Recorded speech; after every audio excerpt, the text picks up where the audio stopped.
Hello viewers, நான் உங்கள் physio. இன்னைக்கு நம்ம டிஸ்க் பல்ஜ்னா என்னது, ஹெர்னியேட்டட் டிஸ்க்னா என்னதுன்றத பத்தி நம்ம பார்க்க போறோம். ஸோ நம்ம ஸ்பைன் வந்து பார்த்தீங்கன்னா 33 வெர்டிப்ரானால மேட் ஆயிருக்கும். இன் பிட்வீன் வந்து இன்டர்வெர்டிப்ரல் டிஸ்க் வந்து ப்ரெசென்ட் ஆயிருக்கும். அந்த டிஸ்க் வந்து பார்த்தீங்கன்னா ரெண்டு பார்ட்ஸ் இருக்கு. நியூக்ளியஸ் பல்போசஸ் அண்ட் ஆன்யூலஸ் ஃபைப்ரோசஸ் அப்படின்னு சொல்லுவாங்க. நியூக்ளியஸ் பல்போசஸ் உள்ள இருக்க சப்ஸ்டன்ஸ் 80% வாட்டர்னாலையும் கொலாஜன் ஃபைபர்ஸ்னாலையும் மேட் ஆயிருக்கும்.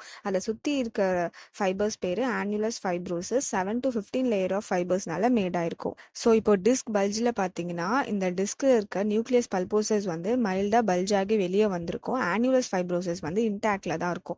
ஸோ இது வந்து டிஸ்க் பல்ஜ். அதுவே ஹெர்னியேட்டட் டிஸ்க் அப்படின்னா என்னதுன்னு பார்த்தீங்கன்னா நியூக்ளியஸ் பல்போசஸ் ஒரு சின்ன பார்ட் மட்டும் ஹெர்னியேட் ஆகி வெளியே வந்திருக்கும். ஆன்யுலஸ் ஃபைப்ரோசிஸ் வந்து இன்டாக்டா இருக்காது. அந்த இடத்துல வந்து கொஞ்சம் கட் ஆகியிருக்கும். ஸோ அதுதான் வந்து ஹெர்னியேட்டட் டிஸ்க். டிஸ்க் பல்ஜ் பற்றி இன்னும் தெரிஞ்சுக்கணும்னா கமெண்ட்ல மென்ஷன் பண்ணுங்க. தேங்க்யூ ஃபார் வாட்சிங்.